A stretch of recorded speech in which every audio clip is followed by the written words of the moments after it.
یقین مرکب ہے دو علموں سے. جب دو علم آپس میں ملتے ہیں تو یقین بنتا ہے. آج اکثر لوگ کہتے ہیں کہ مجھے یقین ہے اللہ ہے، لیکن یقین نہیں ہے. آج لوگ کہتے ہیں یقین ہے کہ یہ ہے، لیکن یقین نہیں ہے. کیونکہ جب تک یہ دو علم نہیں ملتے تب تک انسان یقین پہ نہیں پہنچ سکتا. یہ یقین ہے جو انسان پانی پر بھی چل سکتا ہے. یقین اگر کامل ہو تو انسان ہواؤں پر بھی چل سکتا ہے. یہ ساری کرامات، یہ سارے معجزے، خود میدان کربلا میدان یقین ہے. یقین تھا تو کوئی کربلا میں گیا. خود مباہلے میں جانا یہ یقین کی منزل ہے کہ آگ ہمیں نہیں جلائے گی کیونکہ ہم حق پر ہیں. جب انسان اپنی حقانیت پہ یقین کر لیتا ہے، جب اس یقین کامل پہ پہنچ جائے کہ مولا علی فرماتے علی اس خدا کی عبادت کرتے ہی نہیں جس خدا کو علی دیکھ نہ لے. یہ مولا کس کی طرف، اکثر لوگ کہتے ہیں خدا نظر تو نہیں آتا تو مولا علی ایسے کیسے فرما رہے ہیں. یہ یقین کی طرف اشارہ ہے. یعنی علی نے اس خدا کی عبادت کی نہیں جسے دیکھا نہ ہو، مطلب جس خدا پر علی کا یقین ہی نہ ہو علی اس کی عبادت نہیں کرتا. یقین دو علموں کے ملنے سے بنتا ہے. جب یہ دو علم آپس میں مرکب ہوتے ہیں تو پھر انسان یقین پر پہنچتا ہے. دو مثالیں دوں تاکہ آپ کو سمجھ میں آ جائے. مثلا آپ سے پوچھا جائے کہ آج کون سا دن ہے، آپ کہیں کہ قبلہ آج ہفتے کا دن ہے، تو میں فوراً آپ کو کہوں کہ آج اتوار نہیں ہے، تو آپ تھوڑا شک میں پڑ جائیں کہ ہاں ہو بھی سکتا ہے کہ اتوار ہو. یعنی آپ کو ہفتے کے دن کے ہونے کا علم تھا. یہ ایک علم ہے. دوسرا علم یہ ہے، پہلا علم ہے کہ آج ہفتے کا دن ہے. دوسرا علم یہ ہے کہ آج اتوار نہیں ہے. یہ دو علم ہے. اس کو تو ذرا غور سے سنیے گا اور سمجھیے گا. پہلا علم یہ ہے کہ آج ہفتے کا دن ہے. دوسرا علم یہ ہے کہ آج اتوار نہیں ہے. جب یہ دو علم آپس میں ملتے ہیں تو آپ یقین کامل پر ہوتے ہیں. اب اگر میں آپ کو پہلے سوال کروں کہ آج ہفتے کا دن ہے، آپ کہیں گے ہاں. میں کہوں کہیں ایسا تو نہیں کہ آج اتوار ہو، تو آپ کہیں گے نہیں آج اتوار نہیں ہے، کیونکہ آپ کو ہاں کا بھی علم ہے اور آپ کو اس کو ضد یعنی اس کے انکار، اس کے اپوزٹ کا بھی علم ہے. جب آپ کہتے ہیں لا الہ الا اللہ، یہ انکار ہے، یعنی کوئی خدا نہیں، آپ کو یہ بھی علم ہے. الا اللہ اور کوئی خدا ہے یہ بھی آپ کو علم ہے. یعنی کوئی خدا نہیں سوائے اس خدا کے، یعنی اللہ کے علاوہ کوئی خدا نہیں، آپ کو اس کا بھی علم ہے.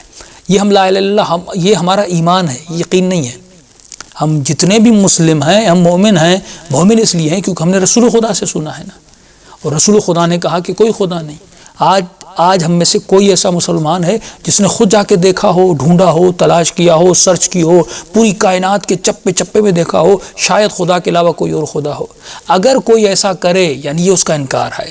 آج ہم مان تو رہے ہیں کہ پروردگار عالم ہے، لیکن اس کا جو ضد ہے کہ لا الہ لا الہ لا الہ کو ہم نے آج تک سرچ نہیں کیا. جب آپ اس کو جا کر یعنی وہ بندہ مقام یقین پر، ایمان کے بعد یقین آتا ہے، وہ بندہ مقام یقین پر ہے جس نے پوری کائنات کو کھوجا ہو اور کھوجنے کے بعد اس کو کوئی خدا نہ ملا ہو، اس کے بعد اس نے اپنی عقل سے کہا ہاں کوئی نہیں بس ایک ہے. اب اس کا لا الہ الا اللہ مقام ایمان پر بھی ہے، مقام یقین پر بھی ہے. یعنی انکار کا بھی علم ہو، اقرار کا بھی علم ہو. اس کو یہ بھی یقین ہو کہ آج جمعہ نہیں، اور یہ بھی یقین ہو کہ آج ہفتہ نہیں. یعنی اس کا ضد کا بھی علم، اس کے انکار کا بھی علم ہو، اس کے اقرار کا بھی علم ہو. اور آپ کے لیے آسان کر دوں، مثال کے طور پہ آپ کسی کے مقروض ہیں اور آپ نے اس سے 1000 لیا ہے. آپ اس کے پاس جاتے ہیں اور کہتے ہیں مولانا صاحب میں نے آپ سے 1000 لیا تھا، میں آپ کو 1000 واپس کرنے آیا ہوں. میں فوراً کہتا ہوں کہ آپ نے مجھ سے 1500 نہیں لیا تھا. تو یہاں پر آپ تردید اور شک کی حالت میں چلے جاتے ہیں. آپ کے چہرے کی رنگت اڑ جاتی ہے. آپ کہتے ہیں ہاں شاید میں نے 1500 لیا ہو. اس کا مطلب آپ کو 1000 کا علم تھا، لیکن اس کا ضد جو ہے، اس کے برخلاف جو ہے دوسری چیزیں ہیں، اس کا یقین آپ کو نہیں تھا. جب یہ دو چیزیں آپس میں مل جاتی ہیں تب انسان مقام یقین پہ پہنچ جاتا ہے. اور جو اس مقام پہ پہنچ جائے، حالانکہ یہ صفت معصوم فرماتے ہیں بہت کم یہاں ہے، یعنی شاید 1000 لوگ میں آپ کو ایک مومن ملے گا، 1000 میں ایک مومن ہوگا، اور شاید 1,00,000 میں ایک صاحب یقین بندہ آپ کو ملے گا. کیونکہ یہ بہت کامیاب نہیں ہے لیکن نایاب صفت ضرور ہے. اور جو مقام یقین پر آ جائے پھر شیطان بھی اسے دھوکہ نہیں دے سکتا. ایک اور مثال دوں تاکہ آپ کے لیے تھوڑا اور آسان ہو جائے. دیکھیے آپ کو یہ علم ہے کہ مردہ جو ہے وہ مجھے نقصان نہیں دے گا، یہ علم ہے نا آپ کو پتہ ہے کہ مردہ جو ہے وہ نقصان نہیں دیتا، اور جو ہے مردہ تو خود بے بس ہے، کیونکہ لفظ ہی مردہ ہے، میت ہے، ڈیتھ ہے، ایکسپائر ہو گیا ہے، تو یہ مجھے نقصان کیا دے گا؟ لیکن آپ اس مردے کے ساتھ ایک رات بھی بسر نہیں کر سکتے. آپ ڈرتے ہو مردے سے.